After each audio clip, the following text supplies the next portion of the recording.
అమరావతి మహిళలపై అనుచిత వ్యాఖ్యల కేసులో సాక్షి టీవీకి హైకోర్టులో ఊరట లభించింది. అమరావతి వేశ్యల రాజధాని అంటూ సాక్షి టీవీ చర్చా కార్యక్రమంలో మురికి వ్యాఖ్యలు చేసిన వ్యవహారంపై గుంటూరు జిల్లా తుళ్లూరు పోలీసులు తమపై నమోదు చేసిన కేసును కొట్టివేయాలని కోరుతూ ఇందిరా టెలివిజన్ డైరెక్టర్ రమణారెడ్డి చేసిన వ్యాఖ్యలపై హైకోర్టు విచారణ జరిపింది.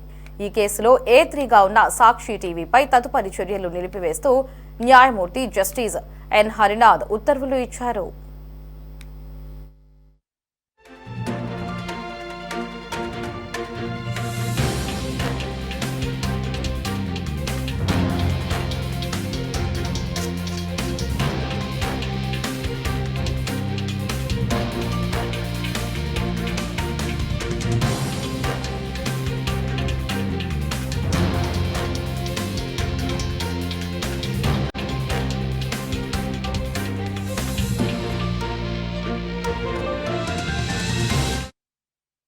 సాక్షి ఛానల్ చర్చలో జర్నలిస్టు కృష్ణంరాజు చేసిన వ్యాఖ్యలపై అమరావతి దళిత జేఏసీ నాయకురాలు కంభంపాటి శిరీష ఫిర్యాదు ఆధారంగా తుళ్లూరు పోలీసులు సాక్షి టీవీ యాజమాన్యం పైన కేసు నమోదు చేశారు. దానిని కొట్టివేయాలని రమణారెడ్డి హైకోర్టును ఆశ్రయించారు.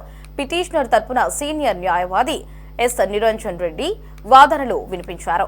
అయితే టీవీ యాజమాన్యానికి పోలీసులు నోటీసులు ఇచ్చి అన్ని వివరాలతో హాజరు కావాలని కోరారని తెలిపారు. వారు నమోదు చేసిన సెక్షన్లను యాజమాన్యానికి వర్తించవన్నారు.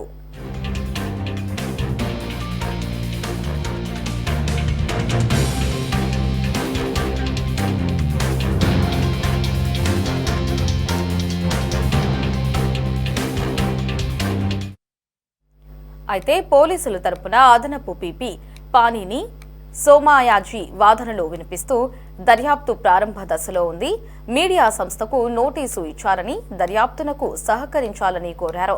అయితే దర్యాప్తునకు సహకరిస్తే అరెస్టు గురించి ఆందోళన అవసరం లేదన్నారు. ఇరువైపున వాదనలు విన్న న్యాయమూర్తి సాక్షి టీవీపై కేసులో తదుపరి చర్యలు అన్నిటినీ నిలుపుదల చేస్తూ మధ్యంతర ఉత్తర్వులు ఇచ్చారు.